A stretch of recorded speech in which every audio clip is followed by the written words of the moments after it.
If you own a property in Vancouver or you're about to buy one, I need you to hear this before making your next move. Nearly 24,000 rental units are about to flood the city over the next 2 years. Vacancy is rising, rents are falling, and landlords who bought during the pandemic boom are sitting on buildings that might not even hit their projected rents again until 2028. And this isn't a rumor. This is what the biggest commercial real estate firms in the country, Cushman Wakefield, Colliers, Avison Young, are telling their institutional clients right now. And most homeowners, buyers, and small investors in the city have no idea it's happening. Think about that for a second. While the headline news is still talking about housing shortages, the ground beneath the Vancouver market has completely shifted. We're looking at record construction completions hitting the market at the exact same time population growth from immigration is cooling off.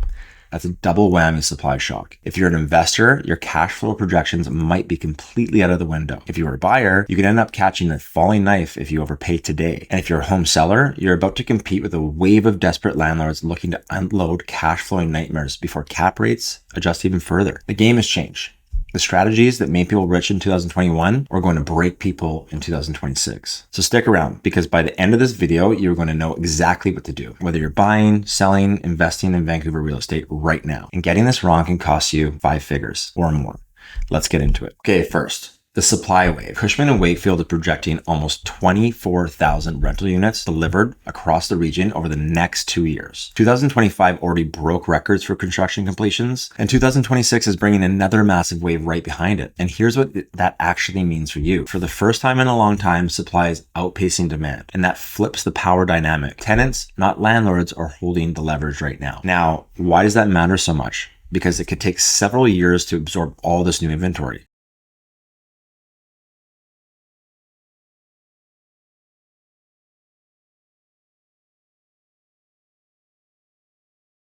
David Van Ants, who is an executive vice president at Cushman & Wakefield, put it this way. He called this a cyclical normalization after an overheated period, not a structural weakening. And that distinction actually matters. So let's not blow this out of proportion. This isn't a crash, it's a correction. Think about what's happening when dozens of luxury concrete towers all start leasing up at the exact same time in the same neighborhood.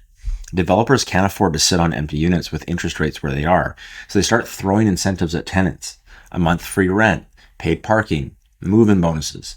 And when a brand new tower down the street is offering a free month rent to fill a 1-bedroom, guess what every potential tenant looking at your condo is going to do? They're going to leverage it against you, or worse, they'll just walk away.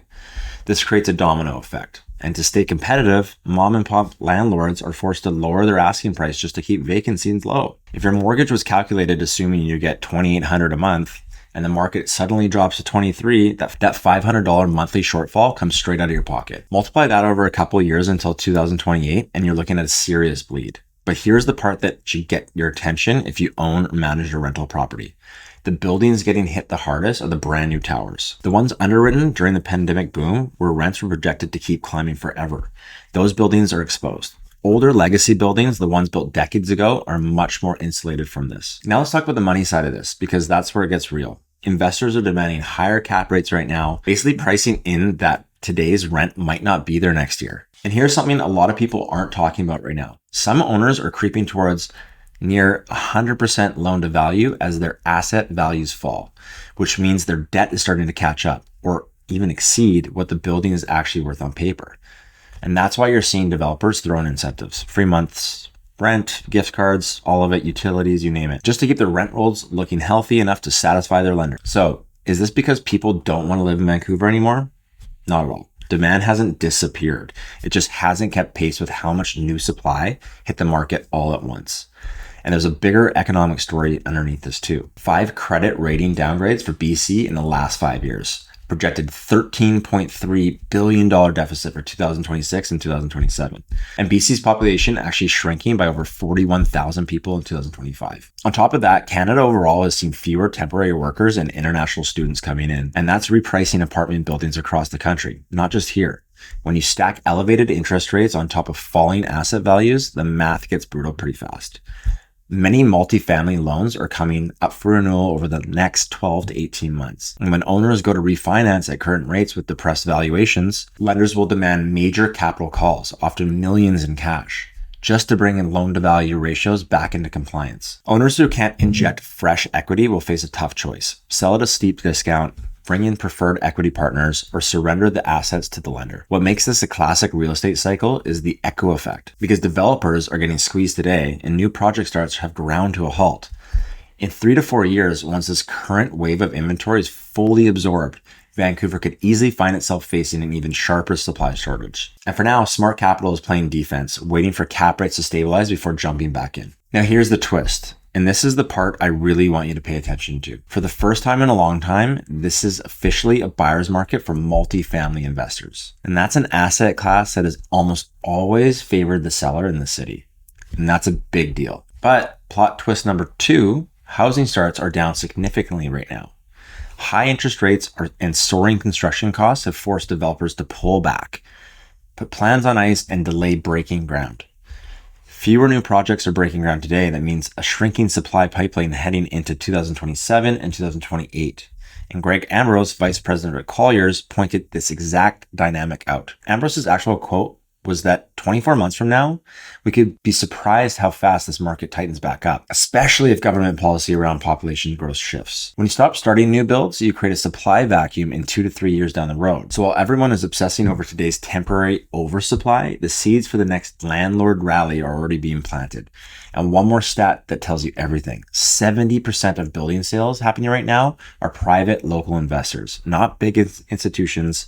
It's local money. Institutional REITs are sitting on their hands, but sharp, experienced local capital, the people who actually know this market inside and out, are quietly buying while everyone else is scared off by the headlines. They see short-term pain, but they are playing for the long-term setup. So what do you actually do with all this? Let's break it down by who you are. If you're a buyer, you have more leverage right now than you've had in years. There's no arguing that. This is a tenant and buyer-friendly window, not a landlord's market. That's rare in Vancouver. But don't rush. Absorption of all of this new inventory is expected to take years. So there's none of that 2021, 2022 style urgency pressure pushing you to overpay. You can simply write subject offers. You can negotiate the price. You can ask sellers for concessions. Pay close attention to incentive-heavy new buildings. A great deal on paper on a shiny new tower might be built on rent assumptions that don't actually hold. And that affects resale value and strata financials down the road. And if a developer is relying on temporary rental guarantees or massive cashback promos just to hit their pro forma numbers, treat those figures with a massive grain of salt and look under the hood. And if you're buying to live long-term, the fundamentals here have not disappeared. Transit, land constraints, population growth eventually resuming. Vancouver's long-term case is still intact. You're not just buying at the top of the cycle anymore. You're buying in the correction. And that's an advantage you need to lean into. If you're a seller, first thing, know your competition. Listings of apartment buildings are rising and price competition is real. You're not pricing against last year's comparables anymore. Buyers have choices right now and they're analyzing every single cap rate, cash flow projection with a magnifying glass. And second, if you've bought or refinancing recently at a higher valuation,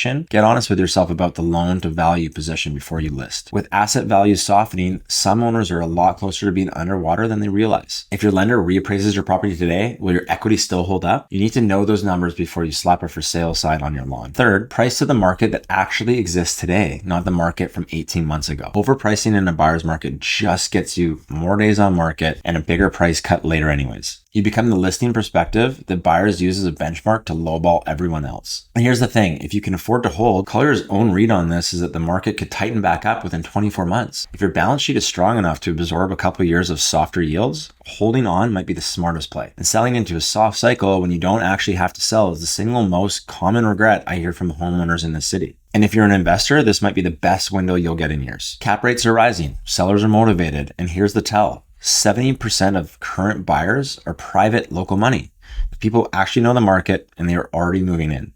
That alone should tell you something. When institutional funds are sitting on the sidelines, handcuffed by corporate red tape and strict mandates, nimble local investors are picking off the best deals across the board. They aren't waiting for the media to tell them it's safe. They know that by the time headline news turns positive, the best buying opportunities will already be gone. To win in this environment, you have to play it smart. Focus on legacy mid-level buildings over brand new pandemic-era towers. Legacy assets built in the 80s, 90s, or 2000s have a completely different risk profile. They are far less exposed to the rent correction.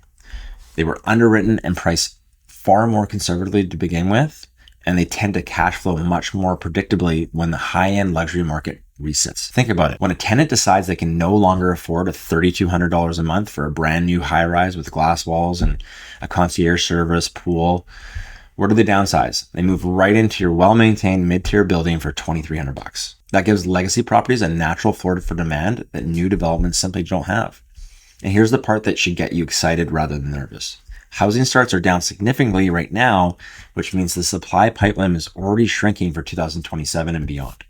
Developers are putting shovels away because the math on new construction doesn't pencil out at the current interest rates and land prices.